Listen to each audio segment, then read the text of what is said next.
tout cas pour ce voyage, je voulais partir par la terre. J'avais déjà besoin de sentir les kilomètres sous mes pieds, de prendre le temps d'intégrer en fait le voyage, la distance. Tu voulais pas être catapultée. Initiatique et j'avais vraiment envie de prendre le temps de m'ancrer et de l'accueillir, quoi. D'avoir une sorte de sas peut-être pour entrer en douceur en Mongolie, quoi. Bienvenue les rêveurs, les fantaisistes, les ambitieux, les bulleurs, les créatifs, les éternels enfants et ceux qui ont les pieds ancrés dans les fleurs.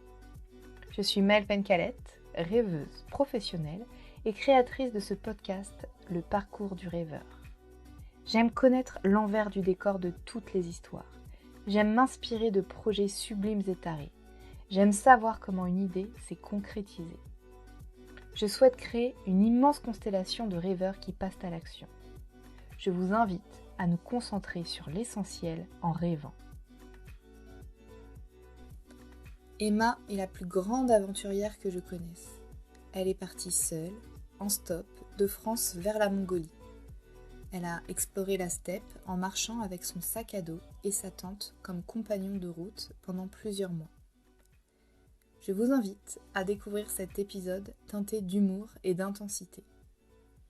Je vous souhaite une belle découverte de l'univers d'Emma. Je suis ravie de te recevoir pour enregistrer ce podcast. Parce que Emma, quand même, pour le dire, toi, normalement, c'est toi qui fais les montages des autres podcasts. Du coup, là, tu vas voir toutes les facettes dans ce podcast. C'est ça. Ça va être génial. Alors, pour moi, t'es vraiment la plus grande aventurière que je connaisse. Parce que t'as fait un truc de foufou. Merci. Et petit teaser, on va parler d'une aventure de folie. Mais avant ça, j'ai structuré l'interview. Je progresse, je monte en niveau. Alors attention, challenge. Est-ce que tu pourrais te présenter d'une façon où tu t'es encore jamais présentée? Juste pour nous. Oui. Bon, alors, comment est-ce que je pourrais me présenter? Alors, donc, mon deuxième prénom, c'est Elisa. Je m'attendais pas à ça. Bien joué. Parce qu'en général, je me présente pas avec mon deuxième prénom. J'ai grandi en Île-de-France avant d'arriver en Bretagne où j'habite actuellement, dans une maison en schiste pourpre qui est somme toute assez magnifique et que nous avons rénovée avec grand soin, mon chéri et moi. J'aime le orange, j'aime les papiers peints vintage, j'aime chanter, j'aime rire, j'aime danser.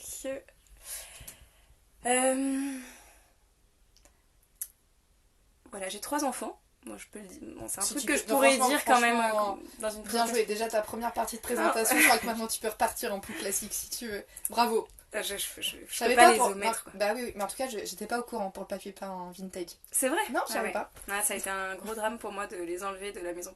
Mais Kevin, pas pour lui. Ah oui, c'est qu'ils étaient beaux. C'était très beau. Il y a une petite porte choupi aussi, mais. C'est vrai, je m'en souviens. Qui a sauté. Ouais. Alors, tu as 3 enfants? J'ai donc 3 enfants qui ont 4 ans et demi, presque 3 et 1 an tout pile.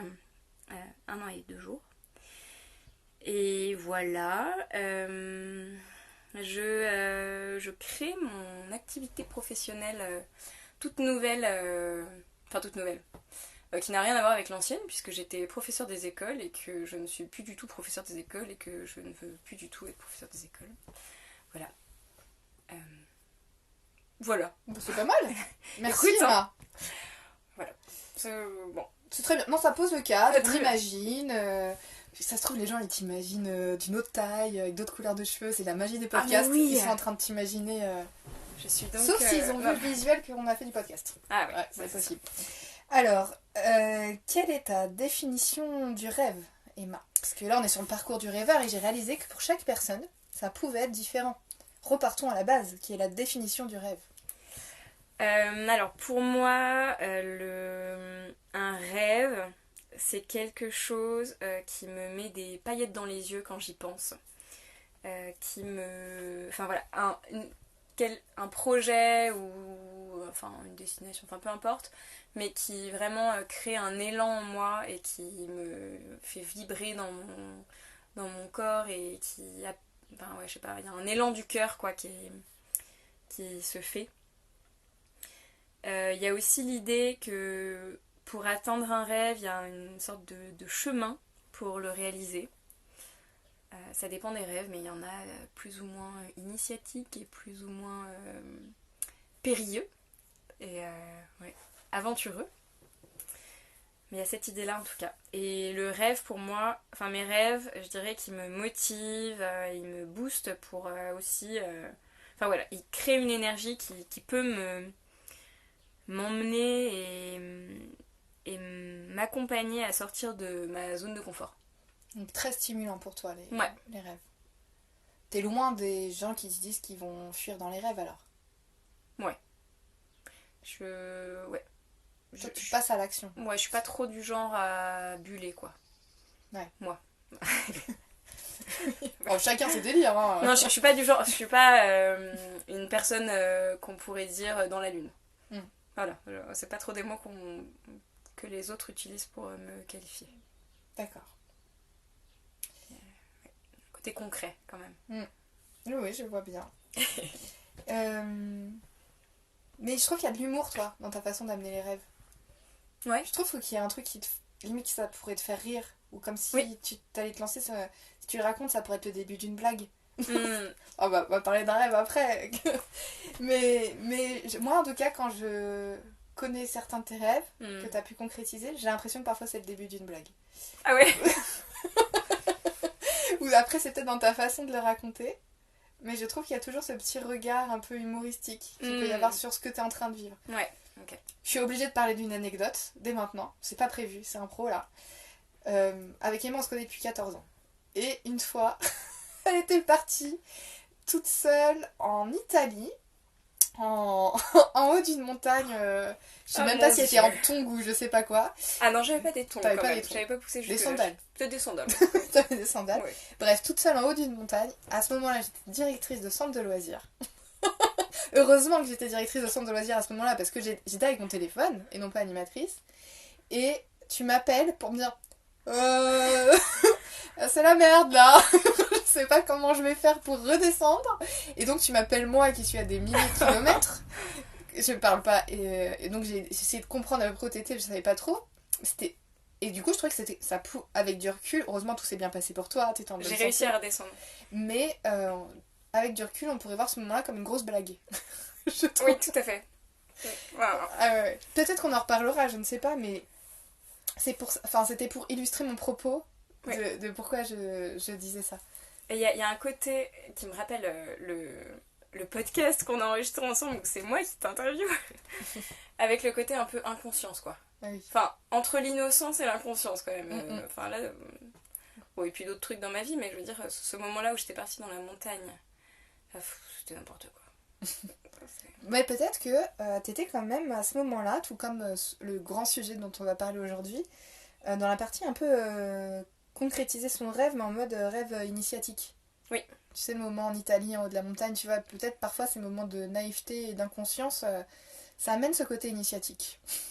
Oh, c'est une théorie, on peut démonter ce que je viens de dire, mais c'est comme ça que je ressens. Bon, quels étaient tes rêves enfant, Emma ? J'aime beaucoup savoir en fait, c'était quoi ton univers de rêve quand t'étais petite ? Est-ce que t'étais du genre à rêver, à avoir des projets ? Eh ben... Alors, je me souviens quand on partait en week-end avec mon père, avec mon frère, mon parrain avait une propriété en Normandie incroyable, un ancien moulin, enfin bref, avec c'était pas un jardin, enfin c'était une forêt quoi, avec une rivière, enfin c'était magnifique et je partais avec mon frère explorer ce terrain et on faisait nos plans sur les comètes ensemble et on s'imaginait nos vies d'adultes un peu, ce qu'on allait faire quand on gagnerait au loto, tout ça quoi. Ok. Après mon frère est plutôt, enfin pour le coup c'était un enfant où on disait qu'il était un peu dans la lune. Moi il n'y avait pas ce côté là, enfin voilà, j'étais pas dans mon monde tout le temps, mais avec mon frère, j'ai pas mal rêvé. Et mes rêves, à ce moment-là... Alors, moi, j'ai toujours voulu... Une grande partie de mon enfance, j'ai voulu être vétérinaire. Jusqu'à ce que ma cousine veuille être vétérinaire et passe les concours. Elle a 2 ans de plus que moi, elle a passé les concours. Bref, elle a été première à la Maison Alfort. Enfin bon, c'était difficile. Enfin, je me voyais pas passer après, quoi. Enfin, genre, bon, c'était sûr que j'allais faire moins bien, donc j'ai arrêté de rêver de vouloir faire ça. Ok. J'ai voulu être trapéziste. J'ai quand même voulu... L'opéra est quand même un milieu qui m'a beaucoup fait rêver. Mon père travaille à l'opéra de Paris. Et j'ai d'abord petite, genre avant 8-9 ans, voulu danser. Et ensuite chanter. Alors, du coup, j'ai fait du chant lyrique, tout ça. Et c'est un milieu qui me... Je sais pas, il y a une magie, quoi, pour moi. À l'opéra, vraiment... je sais pas, dans le monde du spectacle, les costumes, le côté aussi d'incarner un personnage, quelque part tout est possible, quoi. Ok. On peut être 1001 personnages, devenir totalement quelqu'un d'autre. Ça résonne aussi là avec ce qui me nourrit en ce moment, avec les archétypes. Je trouve que voilà, ça nous permet de nous découvrir sous une autre facette à chaque fois, quoi. Chaque spectacle est différent et chaque mise en scène, tout ça. Ouais, d'être multiple, de vivre plein de choses différentes en une même journée. Ouais, c'est ça. Ouais. Aussi. Ouais, et puis d'explorer quelque part d'explorer l'humain, tu vois, et de s'explorer soi. Et puis avec le chant qui est quand même un art qui me nourrit beaucoup, quoi. C'est celui-là qui te fait le plus vibrer, le chant. Ouais, je pense. Dans tout ce que tu viens de dire de tes rêves d'enfant, alors il y a le mot exploration qui ressort beaucoup. Donc on va voir comment l'exploration t'a amené aussi sur le rêve dont on va parler plus. Mais voilà, on sent bien le côté aventurière, exploratrice qui est là déjà rien que dans ta façon de parler des rêves. Tout le monde ne dit pas ces mots-là. C'est super, j'adore ce moment-là parce que on part dans des champs lexicaux complètement différents selon les personnes. Et aussi, c'est beaucoup associé dans ce que tu as dit. En tout cas aujourd'hui, ça pourrait être différent un autre jour, je ne sais pas. Quoique ça parle quand même de tes rêves d'enfant, donc je pense qu'ils, pour le coup, ils sont peut-être un peu figés quand même. Ils sont déjà passés. C'est très en lien avec la profession. Oui. C'est peut-être ça quand tu disais très concrète. C'est, oui. Non mais c'est un rêve qui sert à quelque chose, quoi. Ça va être vraiment ça. Alors qu'il y en a plein, ça, tu vois, ça pourrait rester plus onirique dans les rêves qu'ils vont avoir, alors que toi là en fait tu m'as parlé de plein de métiers différents et c'est assez intéressant de voir ça, que un rêve t'amène à créer quelque chose de concret, quoi. Et là un truc concret peut être un métier par exemple. Mais on va voir comment ces rêves là Et après je voudrais juste rajouter, c'est pas un rêve d'enfant vraiment parce que j'étais quand même plus âgée, mais j'avais envie de le dire. Vas-y. Que j'ai eu un gros rêve pendant de nombreuses années, c'est de me remettre avec mon ex duquel je m'étais séparée du coup, et pendant, je crois que tout le temps où Kevin, qui est donc le père de mes enfants et mon mec, quoi, l'ancien ex, voilà, qui est mon amour de jeunesse, quoi, j'ai passé 6 ans à me dire que non mais vraiment à m'auto-persuader que jamais on ne se remettrait ensemble, et en même temps à en rêver très fortement, quoi. Genre après je sais pas trop le fantasme romantique, tu vois, j'ai jamais vraiment trop réussi à faire la part des choses entre où est-ce que c'était les Disney qui m'avaient influencé à vouloir me remettre avec mon ex et juste en fait le fait que c'est juste l'homme de ma vie, quoi. C'est beau. Voilà. Mais c'est un rêve quand même qui m'a longuement accompagnée. Bien, moi je pense à un autre rêve. Moi je t'ai connue, t'avais 19 ans, 18-19 ans. Ouais. Et t'avais déjà un rêve qui était là depuis longtemps apparemment, c'était d'être maman. Oui, c'est vrai. Quand même. Oui. Enfin, oui. Limite c'était bonjour, je suis Emma, j'ai envie d'être maman. Je me souviens, il y avait ça. Et puis là maintenant t'es maman de 3 enfants, enfin je veux dire, c'était un rêve très concret ça aussi, je trouve. Tu peux le mettre dans la matière. Oui, c'est vrai. C'est un parcours différent pour tout le monde, mais dans ton cas, c'est vraiment un rêve mis en matière, concrétisé, quoi. Oui, carrément. Ok. Eh bien, dis donc, est-ce que tu sens que tous ces rêves t'ont aidé à vivre ta vie d'aujourd'hui? Comme un guide, comme un axe?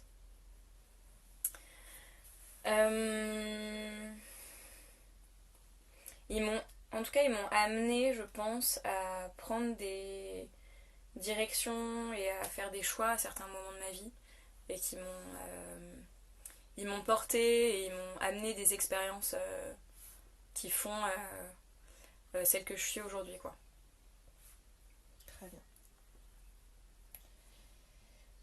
Maintenant, nous allons rentrer dans la partie du podcast de notre discussion où quand j'ai su que j'allais lancer ce podcast autour des rêveurs, t'étais immédiatement sur ma liste. Parce que Emma a fait un truc de fou. Elle est partie seule, mais dans des conditions un peu tarées, seule en Mongolie.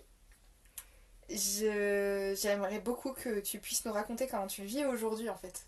Comment tu pourrais le compter, ce voyage, cette aventure.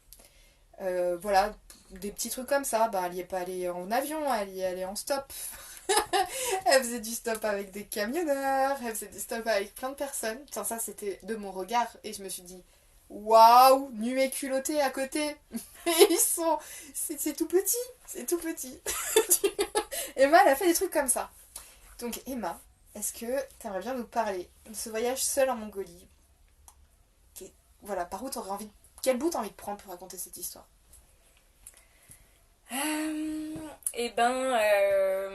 C'est un voyage qui m'a accueilli, hein, quelque part.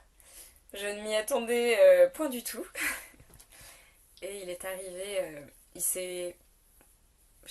y a un petit peu de force et de brutalité peut-être dans ce mot, mais il s'est imposé quand même à moi, quoi.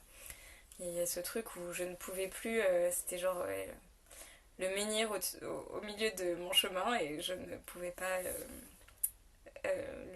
l'ignorer, quoi. Du coup, je vivais dans une vie toute rangée, dans un petit studio vincenois, en banlieue parisienne,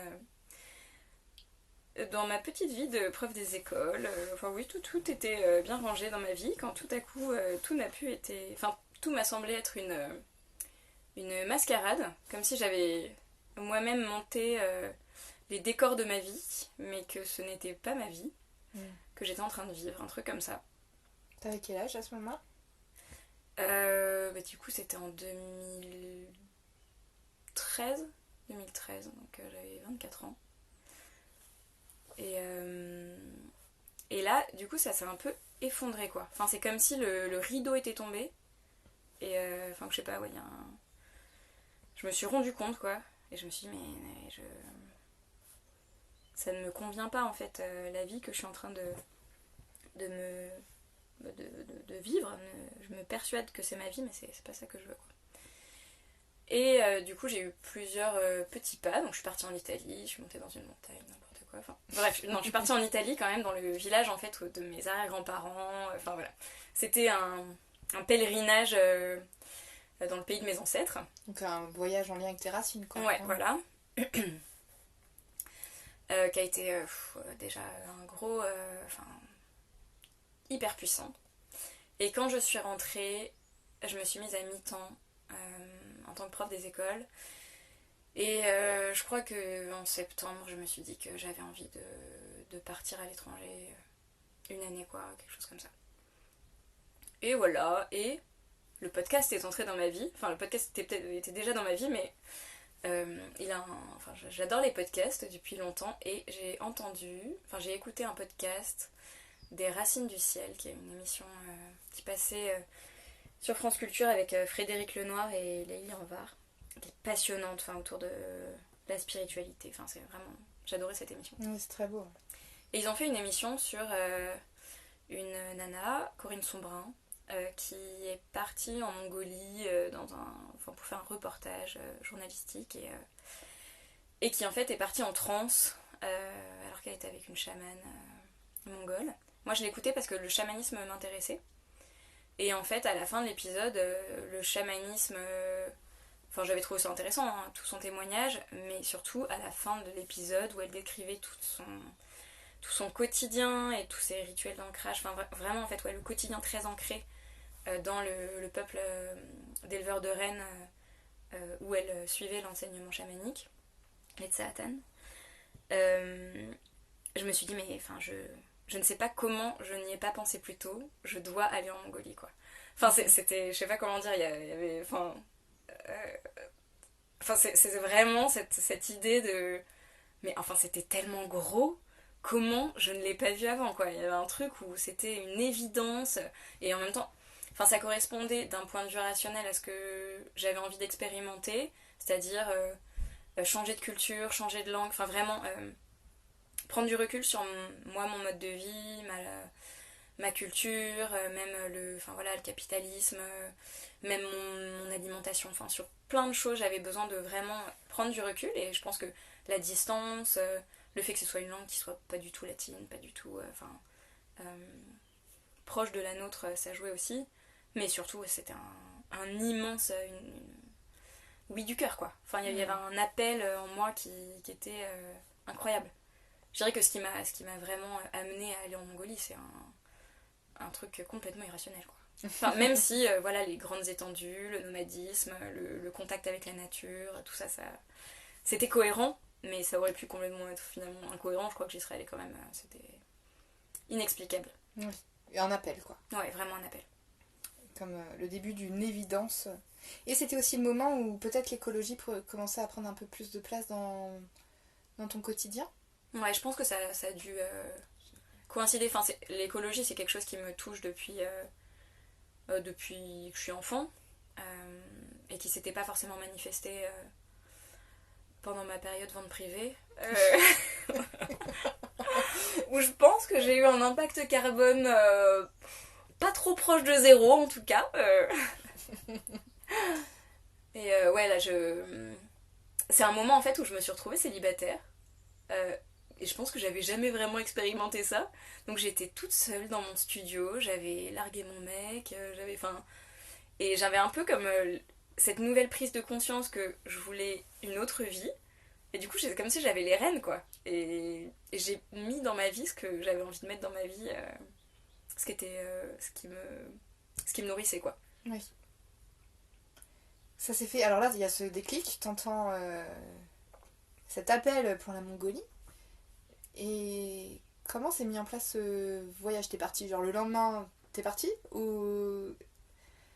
Alors, donc j'étais prof des écoles. On était, je pense quand j'ai entendu ce podcast, on devait être mi ou fin septembre. Et je me suis dit, donc moi je voulais partir 1 an. Hein, je voulais pas partir 2 semaines en vacances. Donc là, je me suis renseignée un petit peu. Il faut des visas. Enfin déjà, je me suis dit, je pars 1 an.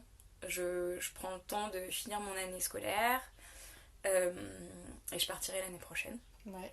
Je demande une dispo pour avoir un congé sans solde quoi, dans l'éducation nationale pour 1 an. Et je partirai du coup en juillet prochain. Quoi. Ok. Et je me suis renseignée. Alors ça a été déjà un beau... des belles épreuves de mon voyage. C'était d'obtenir le visa, tous les méandres administratifs. Ça a été une sacrée... il fallait beaucoup de détermination. J'ai rencontré des gens qui étaient déjà partis en Mongolie, plus ou moins longtemps, plus ou moins souvent. Enfin, quand même qui étaient dans un milieu vraiment ami de la Mongolie, on va dire. Et du coup, toute l'année, j'ai construit... Moi, je me suis renseignée sur la culture mongole. J'ai mis en place des choses, en fait, pour me mettre dedans, on va dire. Enfin, pour me rapprocher de cette culture. Tu t'étais fait un bon réseau ouais. En lien avec les gens qui étaient déjà en lien avec la Mongolie. En février, je suis allée fêter le nouvel an mongol dans une manifestation, quoi, avec des gens qui connaissaient la Mongolie et puis avec des Mongols. Ouais. Donc j'ai commencé à tisser mon réseau. Bon, il y a quand même une étape que j'ai envie de raconter, c'est ta soirée de départ Enfin, de départ. Ouais, t'avais fait un pot avant de partir en Inde, puisque tu partais plusieurs mois en Inde. Ouais. Et je me souviens, donc ça devait être peut-être en octobre ou novembre, enfin je sais plus. Novembre, je pense. Novembre. Donc moi, j'avais décidé de partir en Mongolie, mais bon, j'évitais quand même de l'ébruiter de trop. Enfin, disons que on était encore un peu au stade bébé, donc je... Vulnérable, quoi, dans le début de projet, quoi. Ouais, et puis je l'assumais encore qu'à moitié, je pense. Et donc toi, tu m'avais présenté à des gens que je ne connaissais pas, tu vois, en disant « Ah bah ça c'est Emma, bientôt elle va partir 1 an en Mongolie. » Et alors là, je m'étais dit « Ah ouais... » Genre, enfin, de le poser en mots et de... C'est comme si, du coup, j'étais un peu obligée de le faire, quoi. Comme tu l'avais dit, il y avait une sorte d'engagement supplémentaire. Ou de challenge, genre, ok, bon là, en fait, c'est plus genre, dans ma petite tête, je me dis, ah oui, je vais partir 1 an en Mongolie. Il y avait vraiment le côté, bon, bah maintenant, faut le faire, quoi. Ah ouais. Et moi, j'en avais pas du tout conscience. Parce que quand tu m'en parlais, ça me semblait tellement évident d'y aller, quoi. Ah non, mais oui, j'y allais. Mais ouais, je me souviens que ça m'avait... Je m'étais dit, waouh. Enfin, je pense que j'avais aussi ressenti vraiment le fait que t'y croyais à fond. Et que tout ça était bien réel. Et que, oh là là, j'allais le faire, quoi. Et au cours de l'année, bah du coup, j'ai décidé de partir en stop. Jusque en Lituanie. Dans une idée d'entraînement ou... Tu faisais déjà du stop avant, toi? Non. Non? Je crois que j'avais pas trop fait de stop avant. Non, non. Et mais par contre, je crois que j'ai décidé de partir en stop en cours d'année. Alors moi, c'était très clair que, en tout cas pour ce voyage, je voulais partir par la terre. J'avais déjà besoin de sentir les kilomètres sous mes pieds, de prendre le temps d'intégrer en fait le voyage, la distance. Tu voulais pas être catapultée, quoi. Initiatique, et j'avais vraiment envie, ouais, de prendre le temps de m'ancrer et de l'accueillir, quoi. D'avoir une sorte de sas peut-être pour entrer en douceur en Mongolie, quoi. Et tu sens que ça t'a fait ça? Pour l'aller, oui. Enfin, pour l'aller, ça a été vraiment un voyage, ne serait-ce que d'y aller. En stop, donc? Donc en stop jusque la frontière russe, en gros, et ensuite j'ai pris un bus jusqu'à Moscou, et ensuite j'ai pris le transsibérien jusqu'à Ulan-Ude, près de la frontière mongole, et j'ai repris un bus jusqu'à Ulaanbaatar en Mongolie. Fou! Non mais, je sais pas, mais je pense que tous ceux qui sont en train d'écouter, là, c'est déjà... Elle dit ça tranquillou avec sa petite tasse de tisane, là. Mais c'est incroyable. Ah, mais l'aller était... Enfin, ça a été vraiment super, parce que du coup, je suis partie en stop, mais j'ai rejoint des potes. Alors, j'ai rejoint notamment une pote... Donc, alors, attends. Donc, pendant l'année qui a précédé, donc cette fameuse année où j'ai été toute seule dans mon appart, j'ai fait du couchsurfing. J'ai accueilli, en fait, des couchsurfers. Et notamment un mec qui habitait aux Pays-Bas, avec qui je suis devenue assez pote, et du coup, que j'ai rejoint sur la route, une autre nana qui était à Brême, en Allemagne, et du coup, j'avais pas prévu de passer par Brême, mais le stop, c'est le stop, quoi. Donc je me suis retrouvée à Brême, et du coup j'ai rejoint cette pote-là. Et voilà, après je suis allée à Berlin avec d'autres amis, on est allé en Pologne dans un festival sur les écolieux. Enfin, c'était hyper riche et hyper joyeux. Et j'avais envie vraiment de célébrer, quoi. Et puis je pense que j'aspirais aussi à un autre rythme et d'autres choses, donc ça me parlait bien, quoi. Là, c'est extrêmement... Enfin, t'as une intuition très intelligente. Je veux dire, tu t'étais créé tout un réseau avant de partir. Le couchsurfing qui est gratuit. Et qui est comme, tu vois, une voie parallèle un peu au tourisme ou comment on peut vivre les choses.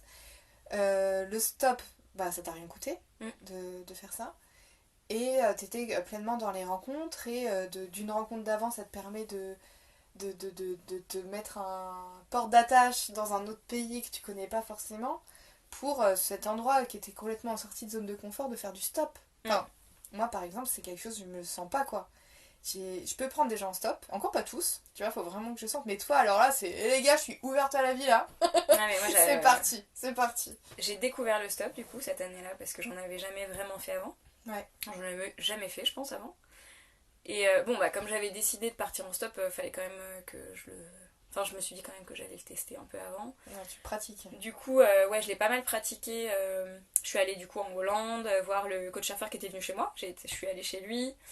C'était l'occasion, enfin voilà, de tester le stop. Je me souviens, c'était genre, je partais un vendredi soir après la classe, quoi. Je suis allée à l'école avec mon sac et mes CM, ils me disaient mais qu'est-ce que vous faites avec votre sac à dos? J'ai dit, non mais après je pars en week-end, quoi. J'étais partie en Hollande, puis j'étais revenue après, quoi. Et enfin à la fin du week-end, c'était speed, mais en même temps, j'ai vraiment l'impression que ça m'a donné confiance, quoi. Confiance en la vie, confiance en moi, d'éprouver le stop avant. Et puis le stop, ouais, je trouve ça super parce que il y a ce côté où quand j'attends, bah juste je suis présente, j'accueille et puis en fait les gens ils me prennent ou ils me prennent pas et j'ai pas de, enfin quelque part j'ai pas vraiment de prise dessus et c'est ok, enfin que ce soit l'un ou que ce soit l'autre c'est ok. Et puis enfin, j'ai rencontré des gens tellement différents. Enfin, j'ai été prise en stop par des petites mamies ou alors par des profils complètement différents et aussi des profils très différents de mon milieu à moi, que ce soit le milieu de ma famille ou le milieu de mes amis, les personnes avec qui je traîne en fait, quoi. Oui. Donc je trouve ça vraiment hyper intéressant. C'est fascinant. Et ça t'a fait quoi du coup? Bah voilà, on a bien entendu que t'es passé par la terre, t'as senti les kilomètres sous tes pieds, t'es arrivé. Et c'était quoi les émotions les plus présentes? Plus tu t'es approché de la Mongolie, et quand t'es arrivé en Mongolie, c'était quoi l'émotion ou les sensations que t'as eues? Ah, c'était l'émerveillement. Ah, vraiment, après je l'attendais très fort, cette arrivée. Et quand on est arrivé en Mongolie, il y a commencé à y avoir ces paysages grandioses avec des petites yourtes par-ci par-là. Enfin, je trouve ça tellement doux, tellement harmonieux, tellement. Enfin, après, il y a aussi le côté image d'Épinal. Enfin, c'est pas tout rose ou tout noir, mais moi j'avais en tout cas, quand je suis arrivée en Mongolie, clairement j'avais cette vision parfaite de la Mongolie, je dirais. Et de symbiose un petit peu entre les hommes et la nature, quoi. Ouais. Ce côté où on vit intégré à la nature et qui était très différente en fait de ma vie à Paris. Enfin, le lien, j'habitais juste à côté du bois de Vincennes, j'avais déjà de la chance, mais le lien il était quand même beaucoup moins harmonieux à mes yeux, quoi. Oui. Qu'est-ce que t'as fait là-bas? Alors j'ai marché. Moi mon objectif en gros c'était de partir marcher pour explorer la Mongolie. J'ai passé quand même pas mal de temps à Oulan-Bator, que ce soit à mon arrivée, le temps de faire les papiers, tout ça. Et quand j'ai été à Oulan-Bator, j'étais globalement dans un réseau francophone, soit avec des Mongols francophones, soit avec des Français expats. Que tu connaissais d'avant? Certains, ouais. Ok. Justement par le réseau que je m'étais créé avant de partir et en France. Ouais. Et du coup, ouais, je suis partie marcher avec mon sac à dos et ma tente. Et c'était génial. Alors, je suis partie la première fois. Je suis arrivée début août en Mongolie et je suis partie fin août d'Oulan-Bator, donc de la capitale. Ça c'est un mois, quoi. Ouais, je suis restée quasiment un mois avant de partir marcher. Et mon itinéraire, j'avais repéré quelques régions, on va dire. La Mongolie, ça fait 9 fois la France, je crois, donc c'est grand. Et je m'étais dit que je me sentais quand même pas capable d'aller dans le désert de Gobi avec très peu d'eau. Enfin, c'était des conditions extrêmes que je me sentais pas d'affronter, quoi. Ok. Donc je visais des régions où il y avait de l'eau. Et mon itinéraire, c'était en gros de suivre les rivières, quoi. Oh, Pocahontas. Grave. C'est ce que j'allais dire, Pocahontas, quoi. Voilà, on n'a pas parlé Voilà. de Pocahontas, hein. On n'a pas parlé de Pocahontas. Mais qui je est quand pense même, que c'est l'un de tes plus grands rêves, Pocahontas. Ah, c'est mon mentor, quoi. Mon mentor, c'est Pocahontas. Ouais, non, mais... Ah, j'adore. Ouais, complètement. Complètement. Punchline. Ah non, mais... Clairement. Clairement, elle parle aux animaux, elle parle aux arbres, elle sait que les cailloux, ils ont des cœurs. Voilà, c'est beau. Puis elle écoute la boussole de son cœur, c'est Pocahontas, quoi. Pocahontas. Donc tu t'es senti Pocahontas quand tu suivais la rivière en Mongolie avec ton sac à dos et ta tente? Ouais, je pense, hein. Ouais. Ouais. Ouais. Ah ouais, ok. Ouais. Même, tu vois, je me suis fait tatouer en Mongolie. Oui. Et dans un dessin que j'ai dessiné. Et c'est une portée de musique avec en haut les notes c'est le vent, en bas c'est la rivière et la terre, tu vois. Ok. Je trouve ça très Pocahontas aussi. Enfin moi ça m'évoque ça aussi. Très bien. Voilà. J'adore ton mentor. Elle est sympa. Elle est hyper sympa. Et comment ça se passait? T'étais seule quand tu marchais ou il y avait des gens avec toi? Non, alors j'étais toute seule. Après, comme c'était des régions au bord des rivières, c'est quand même des régions d'éleveurs. Donc je dirais que globalement ça a été rare que j'ai pas une yourte en vue, quoi. Enfin disons pendant très peu de temps, quoi. Ça pouvait être loin, et enfin je veux dire la yourte pouvait être loin, mais globalement j'en avais toujours une dans les... je sais pas combien de kilomètres, j'ai aucune conscience de ce que ça représente la vision, mais c'était quand même... Ouais, c'était des régions habitées, quoi. Donc je rencontrais quand même... pas tous les jours peut-être, mais souvent, je me retrouvais à rencontrer des nomades. Donc tu dormais dans des yourtes aussi ou que dans ta tente? Alors quand je suis partie en août, je dormais que dans ma tente. Il faisait... j'étais bien équipée, j'avais cassé ma tirelire avant de partir et j'avais acheté du bon matos quand même. Qui m'a permis, ouais, en août, même si les nuits sont fraîches, de dormir dans ma tente. C'était confortable, quoi. Ok. Après, quand je suis repartie en mars, et là, il faisait vraiment froid et j'ai fait moite-moite à peu près. Je dormais à moitié dans ma tente et à moitié dans des yourtes. Les nomades ne me laissaient pas forcément dormir dehors, Ok. vu le froid qu'il faisait. C'était comment d'être dans la yourte avec des personnes que tu connaissais pas? Ah, moi, je trouvais ça super chouette. Même, tu vois, quand je dormais dans ma tente, je me souviens en août, ça devait être une des premières familles que je rencontrais, et il y avait des enfants, et j'étais là avec mon petit dictionnaire et mon petit guide de conversation. Enfin voilà, en fait, de communiquer avec des gens qui parlent pas du tout ma langue, moi qui parle pas du tout la leur, et à trouver soit dans le dictionnaire des mots pour communiquer, soit avec les gestes, avec des dessins. C'était... je trouve ça merveilleux comme moment de se connecter avec de parfaits inconnus quelque part, et qui ont une culture complètement différente, et qui... Ouais, de trouver un langage commun, alors que de base, on n'en a peut-être pas, quoi. Ça, je trouve ça vraiment... Ouais, de se faire comprendre partout, finalement. Ouais. Et ça, je sais pas, je ressens vraiment une grande joie, tu vois, de ces moments-là, quoi. Oui.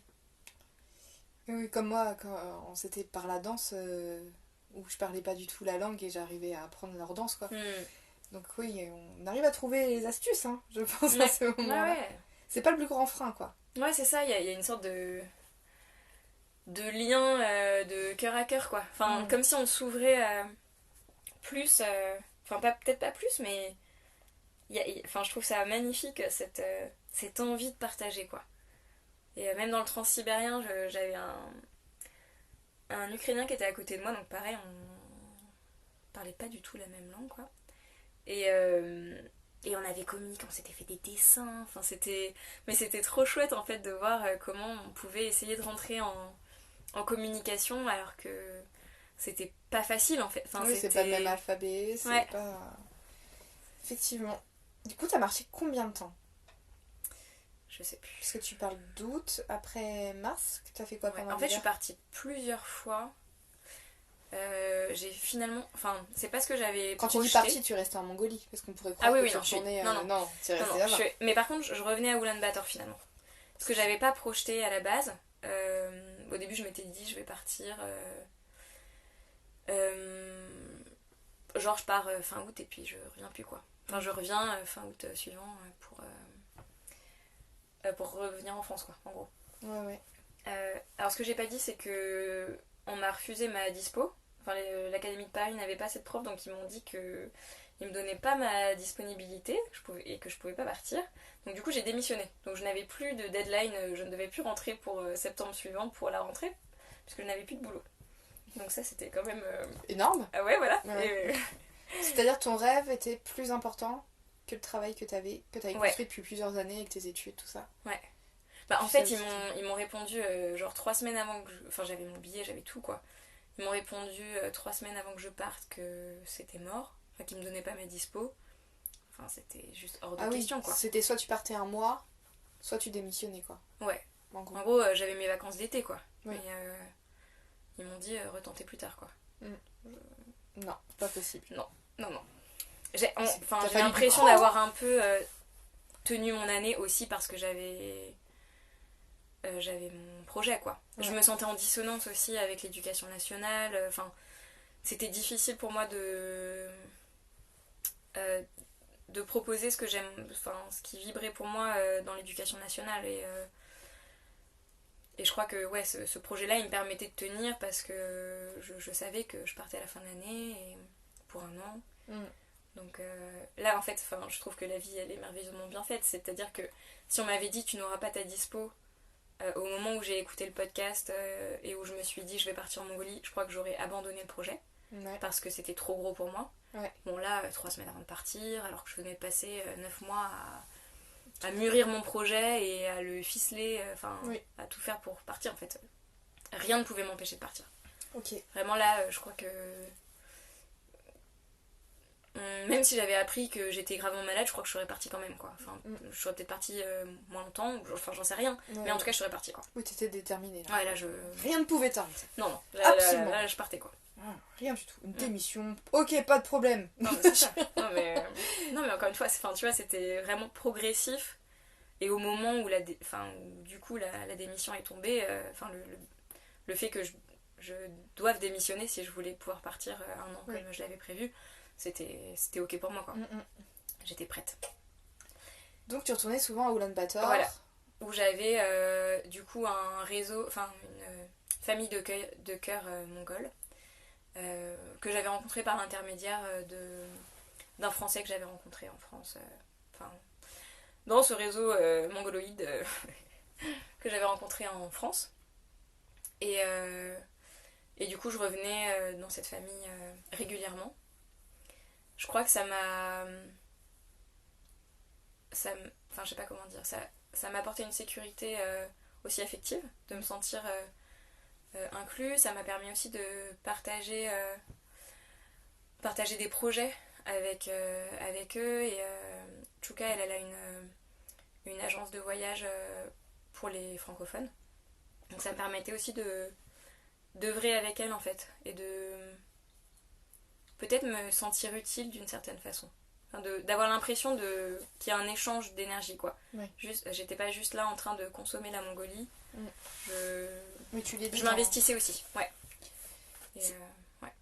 Je crois qu'on pourrait en parler pendant 20 heures de ce voyage, et je sais pas comment tu vas pouvoir aller plus loin, mais en tout cas, là, en fait, ce que je ressens là tout de suite, moi, c'est de la frustration, parce que je vois bien le temps passer, que je me suis mis un cadre pour ce podcast. Ouais. Et juste, j'ai la sensation qu'on n'a parlé que de 3% de tout ce qui est possible. Donc je vais quand même te poser des petites questions, sachant que je sais pas comment tu feras, parce qu'il faut peut-être juste le temps de digérer ce voyage, même si c'était il y a 9 ans. Non, 8 ans. 24 ans. Non, je sais plus. Attends, je suis partie en 2014, 2015. En quelle année ? 2022. j'arrive pas à compter. 8 ans. Ouais, 8 c'est ans. ça, 8 ans. Ouais. Ah ouais, quand même. Oui, Ah oui, ouais. quand même. Ah ouais. Enfin, c'est passionnant, vraiment passionnant. J'ai des questions qui me viennent. C'est, est-ce que parfois dans ce voyage, t'as senti que tu pouvais te perdre? Je veux dire, pas te perdre, de te tromper de route. Oui. Mais te perdre avec toi-même, qu'à un moment, il n'y ait plus trop de sens d'être là. Alors c'est marrant parce que vraiment, j'ai mûri ce projet pendant 9 mois. C'est... Enfin, vraiment, je l'ai construit. Et je pense que quand je suis descendue du premier train, enfin parce que donc d'Oulan-Bator, j'ai pris un train pour aller dans une autre région, partir un peu plus au nord, et pour marcher. Et quand j'ai posé le pied par terre, j'ai fait les premiers mètres, et là je crois que je me suis dit mais pourquoi je fais ça? Enfin genre c'est quoi le sens de tout ça quoi? Et ce qui m'a aussi frappée, c'est que pendant des mois, je pense que j'ai préparé du contenu pour ma classe que je n'avais plus et dont j'avais démissionné. Enfin, je veux dire, en fait, je savais que j'aurais plus jamais de classe, mais mon mental continuait à tourner en mode éducation nationale, quoi. Enfin, j'ai trouvé ça complètement fou de. Ouais, la petite voix dans ma tête, quoi. Ça m'a vraiment. Ouais. Tu pensais pas que t'aurais ces pensées-là en Ouais, non, Mongolie carrément.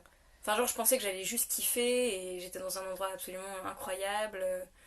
Et, et j'ai kiffé et j'ai aussi pensé à des trucs, mais enfin vraiment qui ne me servaient vraiment à rien, quoi. Enfin, clairement, quoi. Donc, enfin, ça a été une grosse prise de conscience pour moi, quand même, quoi. Okay. Après, ouais, le sens du voyage, c'est quelque chose qui s'est manifesté pas mal. Et j'ai eu une expérience un peu plus difficile dans les premières fois où je suis. Enfin, dans les premiers mois où je me suis fait agresser par un mec qui devait avoir genre 16 ans, enfin je sais pas, enfin un jeune quoi. Et, euh, et j'ai l'impression que ça m'a refermé quoi. Enfin j'y allais avec une sorte d'innocence, enfin comme je disais, entre l'innocence et l'inconscience. Et là en fait j'ai perdu ça quoi. Ok. Et quelque part je pense que c'est bien. Enfin c'est bien d'un certain point de vue, c'est quand même bien de pas avoir enfin d'avoir un minimum de garder en fait son autonomie et sa prudence quelque part, enfin juste de se mettre en quoi. ouais, d'être en sécurité, de se mettre en sécurité. Moi j'étais en mode monde des bisounours, la Mongolie c'est merveilleux, les Mongols ils sont trop gentils, enfin voilà quoi. Si t'avais trouvé un paradis Ouais c'est ça, j'étais complètement dans un fonctionnement un peu binaire là. Enfin, pour faire très très schématique, ça aurait pu être la France c'est mal et la Mongolie c'est merveilleux quoi. Et du coup ça m'a un peu rappelé à la réalité. Ok. Ouais. Et t'étais à l'aise avec la solitude? Ouais. Ouais, c'est quelque chose que je recherchais. Et en fait, j'ai trouvé ça hyper enrichissant. Moi je trouve que quand je voyage seule, je suis plus ouverte aux rencontres quelque part, et je pense que si on avait été deux, et j'ai fait des moments où on était plusieurs, j'ai une copine qui m'a rejoint, on est parti marcher ensemble, et puis j'ai une collègue qui faisait un petit tour du monde avec ses 2 enfants, et on a marché aussi ensemble, et c'est des expériences complètement différentes de partage, mais en tout cas quand j'étais seule, j'étais vraiment en lien avec les Mongols, enfin avec le côté, enfin il y avait au-delà du paysage et du côté ouais, du côté vraiment la Mongolie comme une terre, mais il y avait vraiment le lien avec la culture mongole, et c'est ce que je recherchais aussi. Enfin, c'était vraiment un autre. Enfin, ce rapport à la terre, ce rapport au chamanisme, ce rapport enfin, voilà, à la spiritualité, enfin tout ça quoi. Donc, ouais, pour moi, voyager seul c'était hyper enrichissant, que ce soit dans le lien aux autres ou dans le lien avec moi-même quoi. Qui était aussi ça. Et puis où je me lançais aussi un gros défi. Enfin là quand j'y repense, il y a pas longtemps j'ai repensé à ma tante qui était posée au milieu de nulle part, avec les montagnes et les loups juste à côté, et n'importe qui pouvait débarquer, et je me suis dit je sais pas si je le referai cette nuit. Mais ouais, je crois que j'avais besoin de me lancer ce challenge là quoi. C'est énorme. J'ai la sensation qu'on peut même pas voir l'envergure de tout ce que t'as vécu. Je sais même pas si toi tu le ressens ou tu le vois, tout ce que t'as expérimenté. Bah, une fois que j'y étais, finalement, enfin, je sais pas, ça me semblait pas si difficile. Hein. C'était pas... Chacun son échelle, hein. Bah, Pour par voir exemple, les choses. Ouais. le stop, je pense que quand je suis partie en Hollande, je sais plus si c'était la première fois, enfin, en tout cas, la première fois que j'ai fait du stop, là, ça m'a challengée. Après, bon, bah, les autres fois, c'était plutôt la curiosité enfin, de sur qui je vais tomber et de quoi je vais discuter et le côté imprévu de la rencontre dans le côté vraiment curieux et magique un peu, quoi. Il y avait plus ce côté première fois. Et pareil, en Mongolie, la première fois, c'est que je suis partie marcher, la première fois que j'ai déplié ma tente, qui était d'ailleurs pas la mienne, mais celle de Yann. Et enfin, il y a les petites premières fois qui m'ont, je sais pas comment dire, qui m'ont challengé, ouais, et qui m'ont sorti de ma zone de confort. Après, ça devenait une routine comme une autre, quoi. Chacun ses routines. Non, mais c'est ça. Et bah, d'ailleurs, t'as parlé un peu de chamanisme. Toi, le chamanisme, il était présent dans ton voyage ou ça s'est vécu autrement? Non. Enfin, il était présent. Non, pas vraiment. Et il y a juste une fois où je me suis dit, non mais... Donc, j'ai pas rencontré trop de chamans. C'était important pour moi de pas aller le chercher moi. Dans le sens où j'avais une peur que si j'y allais alors que j'étais pas prête, je m'égare. Enfin, comme s'il y avait une partie de mon âme qui pouvait rester en dehors de la réalité, quoi. Enfin, Ok. perche ailleurs. Et du coup, ça s'est pas présenté à moi. Je me souviens qu'il y a une fois où j'ai parlé à l'univers et je marchais dans la steppe là et je me suis dit, enfin j'ai dit à l'univers, non mais on est en Mongolie, enfin je suis en Mongolie, il y en a plein des chamans, juste en fait, si ça doit faire partie de mon chemin, enfin, vous avez qu'à me faire dormir dans la yurte d'un chaman quoi. Je suis arrivée dans une yourte. C'était genre une yourte de chantier, donc comme une cabane de chantier, quoi, mais en mode yourte, avec 8 gars dedans. Ils m'ont dit non, mais vas-y, t'as qu'à dormir ici. J'aurais dit bah merci pour l'invitation, je me sens pas trop. Ils m'ont dit non, mais après, il n'y a plus d'autres yourtes, à part, enfin là, à 1 kilomètre, il y a des éleveurs, mais sinon, il n'y a plus d'autres yourtes, quoi. Et bon, j'avais ma tente, donc je suis partie. Jusqu'à la yourte d'à côté, qui était à 1 kilomètre plus loin, quoi, à peu près. Et donc la femme me fait signe, je prends le thé avec elle, et elle m'explique que son mec est éleveur, enfin son mari, qui est éleveur, est parti chercher les vaches, voilà. Mais comme il est apprenti chaman, enfin, là je me suis, enfin, j'ai trouvé ça énorme quoi comme message de l'univers. Après, à part ça, tu vois, mais on a discuté un petit peu, mais j'ai pas fait d'expérience chamanique. Et et aujourd'hui, avec le recul que j'ai, je pense que c'était tout à fait juste, quoi. C'est clairement... Enfin, mon sentiment, c'est que en tout cas, j'ai envie d'être vraiment ancrée pour, pour vivre une spiritualité peut-être plus... Je sais pas. C'était extrêmement ouais. spirituel, hein, ce que t'as vécu. Et moi, je trouve d'être seule, marcher, aller à la rencontre, en pleine ouverture de cœur. Enfin, sans mettre un mot chamanisme, pour moi, ça, c'est ça la spiritualité. Il n'y a pas besoin d'avoir... Enfin, pour moi, t'étais en plein dedans. Ouais. Est-ce qu'on n'est pas le plus spirituel quand on va faire du stop, qu'on veut passer par la terre, sentir les kilomètres sous ses pieds, aller à la rencontre, faire un truc de fou, dormir sous une tente quand on sait qu'il y a des loups à côté? Je veux dire, c'est énorme. C'est vraiment énorme. C'est juste que t'avais pas le truc marketing. Non, c'est ça. mais non, et puis le sinon, truc tout où était tu là. trembles et... mais c'est incroyable. Waouh. Je suis très émue par tout ce que tu racontes. Je me demande comment t'accompagnes On arrive plutôt sur la fin là. Ouais. Comment t'accompagnes ce voyage Est-ce que tu sens qu'il y a encore des échos de ce voyage dans ta vie d'aujourd'hui? J'ai l'impression qu'il revient. C'est comme si là j'avais eu un temps de digestion peut-être. Tu m'étonnes. Et de... Enfin le retour en France et puis bon bah du coup la maternité qui s'est passée pas si longtemps que ça après quoi. après mon retour. Et là, je commence à avoir l'impression d'avoir un espace qui se réouvre où il peut se manifester. Et je me sens plus en lien, même dans mon quotidien.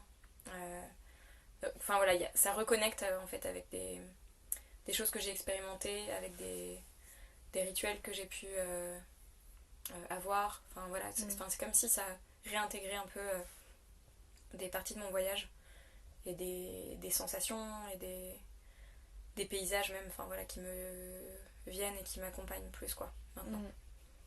Parce que quand je t'entends, j'ai la sensation que c'était presque un voyage initiatique qui a d'abord parlé à ton âme, à ton corps, et que maintenant il vient dans ton mental pour pouvoir le verbaliser, et que ça demande un certain temps pour pouvoir bien... Enfin, ça a l'air de faire tellement partie des sensations, tu vois, quand on parle des appels du cœur, enfin tu vois, c'est difficile de mettre des limites sur tout ça, ou de cadrer et de témoigner. Et du coup, ça m'étonne pas du tout qu'il y ait un immense temps de digestion, d'intégration, d'infusion pour pouvoir le mettre de façon entendable à d'autres personnes en face. Tu vois, c'est énorme. Il y a une info qui me manque. T'es partie en août, début août. T'es revenue quand en France? Non, je suis partie début juillet, mais du coup j'ai eu un mois de voyage pour arriver en Mongolie. Je suis arrivée en Mongolie début août et je suis repartie début août aussi à peu près de l'année suivante. Avec, là pour le coup, je suis rentrée en une semaine je crois. Mais en stop. Pareil, transsibérien et stop à partir de la frontière russe. Ok. Mais là j'ai fait ça beaucoup plus rapidement quoi. Genre le stop, j'ai fait 48 heures de stop non-stop quoi.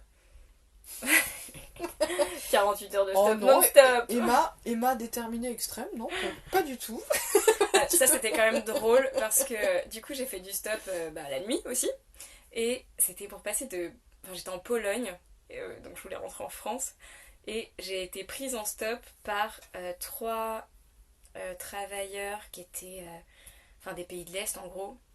Ils m'ont dit mais t'as des papiers... Enfin genre ils étaient un peu inquiets, ils comprenaient pas trop ce que je faisais là à 3h du mat sur une aire d'autoroute en Pologne et que je voulais passer en Allemagne. Et j'ai trouvé ça assez drôle en fait. Jamais on me demande mes papiers, jamais... Enfin, je suis blanche dans un pays de blancs. Je veux dire, je me suis jamais fait contrôler par la police et j'ai trouvé ça rigolo de me retrouver à cette place-là. Potentiellement... T'as un sacré cran. C'est marrant. Je pense que les gens comprendront pourquoi je dis que t'es la personne la plus aventurière que je connaisse. Tu dis ça vraiment avec une telle simplicité. Et moi, chaque truc, je suis... Pourtant, je suis partie en Inde. Hein. Mais ça m'a l'air d'être le niveau si on doit faire un jeu vidéo. Mais moi, je suis partie en avion. Mais toi, c'est ouf ce que t'as fait. Je suis pas du tout dans l'idée de dire que c'était moins bien ce que j'ai fait. Pas du tout. Je dis juste que je crois que toi t'as ce truc de... Mais tu fonces quoi, tu fonces tellement et t'as confiance. C'est très inspirant. Très inspirant. Je sens que je serre les fesses moi. Non, mais non, elle m'a fait ça. Ah si, elle a fait ça. Ah, c'est bon, elle est vivante, elle est devant moi, c'est bon. Et en même temps c'est fascinant. C'est vibrant quoi. C'est vraiment vibrant tout ce que tu racontes. Bref, j'ai du mal à me rassembler. Parce qu'en fait tu m'as fait partir loin. Bah si, je vais rejoindre ma trame. C'est quoi ton prochain rêve, ton prochain projet maintenant? Et en fait j'ai juste envie d'écouter des podcasts sur ton voyage ou de lire ou d'avoir un film, j'en sais rien. C'est trop énorme. Ouais. C'est énorme. Je verrai. Tu verras. Quand ce sera prêt. Bah oui. À sortir. En tout cas on voit qu'il y en a sous le pied quoi. Il n'y a même pas eu le sommaire quoi. On le sent. Alors ton prochain rêve? Alors mon prochain rêve c'est je crois que il est assez global, enfin c'est pas un projet précis, c'est vraiment de trouver mon équilibre entre ma vie de maman et le reste de ma vie, enfin entre toutes les sphères de ma vie. J'ai très envie de rayonner pleinement, que ce soit auprès de mes enfants et aussi dans ma vie pro, dans ma vie de couple. Et du coup, ce serait vraiment de réussir à à trouver la bonne organisation, le bon équilibre pour avoir une harmonie entre tout ça, quoi. Et parce que là, t'es plus prof des écoles, quoi. Non, je suis plus prof des écoles, donc là, je développe mon activité pro qui est autour des aventurières, donc autour des daronnes badass aventurières. et qui me... Enfin, c'est un projet que j'ai amorcé après la naissance de mon deuxième fils, troisième enfant, et qui me fait vibrer un truc de fou, quoi. J'ai l'impression de reconnecter avec une part de ma créativité et de mon pouvoir. Enfin, j'ai l'impression de développer mon potentiel, quoi. Un truc comme ça où je peux jouer mon potentiel qui se joue différemment dans ma vie de maman. Bon, je construis des kamishibai et on fait de la peinture, mais c'est un peu différent.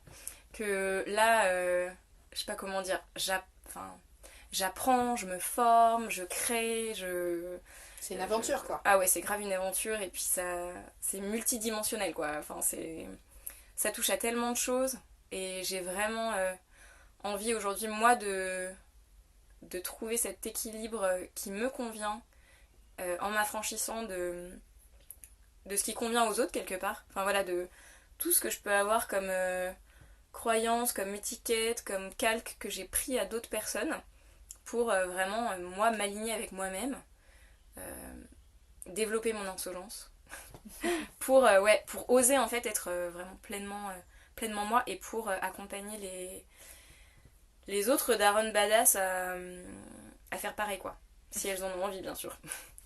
Oui. Vraiment que chacune on puisse rayonner notre unicité pleinement, quoi. Et vivre les aventures qu'on a envie de vivre, que ce soit en partant en Mongolie ou que ce soit juste dans notre quotidien. Ouais. C'est l'objet d'ailleurs de mon podcast. Oui, parce qu'Emma a lancé son podcast. Ta mère est une aventurière. J'aime tellement ce nom. Oui. Mais n'oublions pas que le podcast, c'est là où ça t'a donné le déclic pour partir en Mongolie. Ah, mais quoi. totalement. Donc ça fait partie... En fait, en entendant là, pendant cette conversation, il y a eu... Depuis que t'es petite, c'est l'exploration qui te fait délirer. Pocahontas comme mentor. Totalement. T'adores apprendre plein de choses. T'as écouté un podcast qui t'a fait effet waouh, appel du cœur, c'est parti. Et là, de tout ce qui te suit, tout ce qui te guide depuis que t'es toute petite, eh bien, c'est avec ça que t'es en train de créer ton métier sur mesure pour accompagner le monde avec ce que t'es pleinement, quoi. Je trouve ça trop beau. J'adore.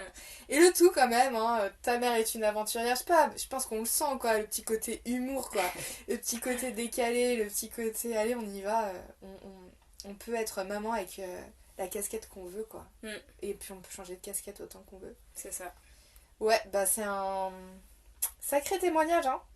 Merci beaucoup, Emma. Merci à toi de m'accueillir dans ton podcast, Maëlle. Oh là là, j'ai même pas les mots, tu vois. Voilà. Moi je termine, j'ai commencé très mental, ça a fini avec mon âme, j'arrive plus à parler. Je sais pas si les autres ils sont shootés à avoir écouté tout ça. En tout cas c'est passé très vite. Eh ben formidable. Eh bien bon montage, Emma, vu que c'est toi qui vas faire ça. Merci. Et puis à très bientôt. Ouais, à bientôt. Le témoignage de ce voyage initiatique m'a fascinée.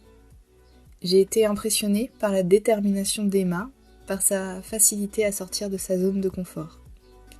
J'ai été émue par sa spiritualité concrète et son ouverture de cœur. Et vous, que vous inspire cette conversation ? Avez-vous vécu des voyages initiatiques ? Vous sentez-vous attiré par le stop ? Je vous remercie pour votre temps d'écoute et au plaisir de vous retrouver dans un prochain épisode.